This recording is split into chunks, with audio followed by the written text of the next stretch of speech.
Yeah, So the yeah, time for money model is it's just not a no, way to it's scale. terrible. Like it's It's safe, but terrible. it's not. It's not safe. It's not safe either because um, the only way to really have true financial security is to have a skill that you know that if you lost everything tomorrow, you could go and earn money again. And so a lot of people who have a salary, they have a job, actually have this facade of security because they're getting paid this salary every month. But if they lose their job, suddenly they're actually kind of fucked because they don't have that deep-seated belief or knowledge that they are just good enough to go and do it again. Like I was watching an Ali Abdaal video yesterday, and he's like, "Man, if I lost it all, like I know within like 8 weeks, I make $1 million again." It's like that. Whether you have a job or a business, like that is the degree. If we want to talk about financial security, like that is what people should be optimizing for: is to have so much skill in whatever it is and confidence, self belief that you can go and do it again, go and get money again. If that's the case, then like you have zero risk starting a business. If you're that good, like you can just go and start throwing shit at the wall because you know that if it goes wrong, like all right, like I have these skills are worth real money that I can't lose. There's no version of reality where I go to zero. And but a lot of people that have that day job, they're actually fucked and they don't even know it. They're just hiding behind this, oh, just because someone's employed you for the last 8 weeks, you don't really have that much value to the marketplace if you happen to go back onto the marketplace.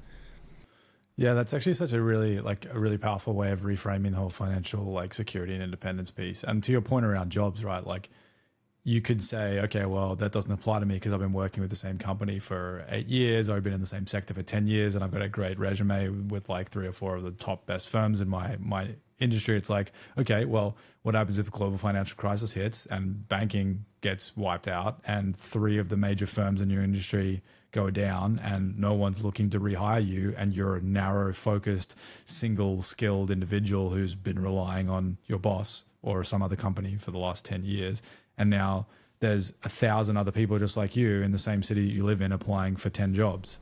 It's Yeah. like Good luck. that's yeah, good luck with that. But like Yeah. the idea of being financially secure and financially independent being a definition of if if the rug got pulled out from under my feet and I lost everything, tomorrow I could start again, and within a reasonable period of time, provided the world didn't end, but within a reasonable period of time, I'd be back on my feet. Like that's such a more powerful way of defining it. Because even the money in your bank is like really not that secure. It There's a lot doesn't of matter ways. exactly. The money in the bank's not secure, but also just having the money in the bank, it doesn't give you There's still anywhere near counterparty the risk.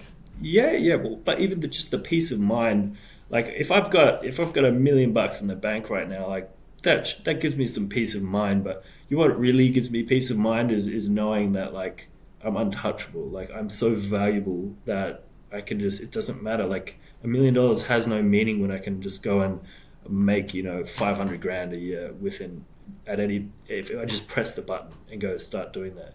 And there's some people that are good enough to just go and start an agency. They've done it.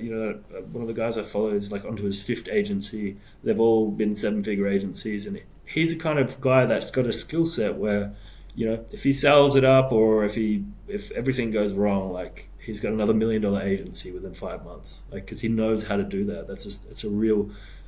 It's got nothing to do with money. It's more just about just yeah peace of mind for me. But also on this subject, one other thing some advice I would give to people is to look into this idea of the trillion dollar Venn diagram of success. It's a concept where if you sort of take a skill that you have, say it's copywriting, and then you take another skill, say it's whatever interest you have, like I don't know, for me, I'll just use me as an example of how this works. So, like for me, let's say my skill is SEO, right? So I'm in this great big pool of people that know SEO at least as good as me or better. So that's the one circle on the Venn diagram. In the second Venn diagram circle, and this is where the you kind of generate that insane amount of value that makes it very difficult to compete against. For me, volleyball. I played volleyball for a lot of years. Played at the international level. Know it pretty well, right? So like my technical knowledge of the sport of volleyball very high. So over here I've got SEO. Over here I've got volleyball.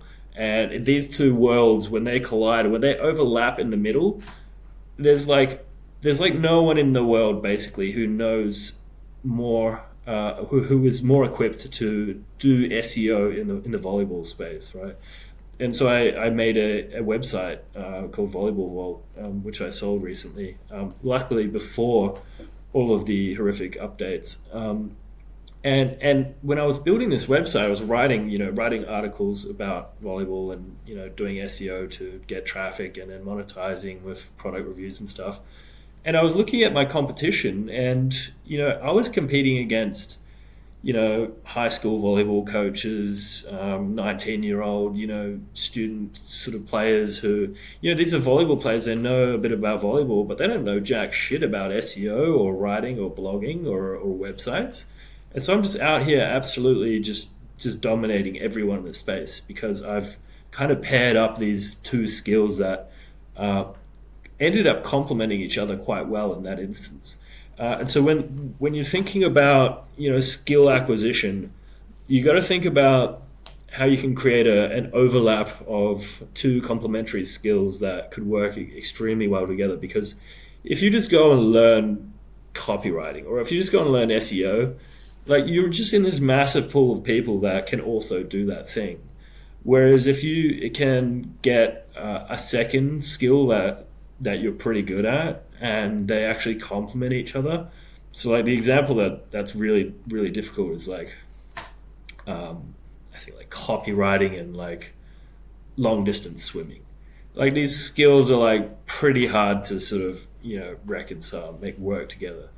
But if you're like a good programmer and you're really smart at accounting, you're going to make a fucking SaaS for some sort of, financial services thing, and you're going to crush it. Like that kind of overlap is worth a ton of money.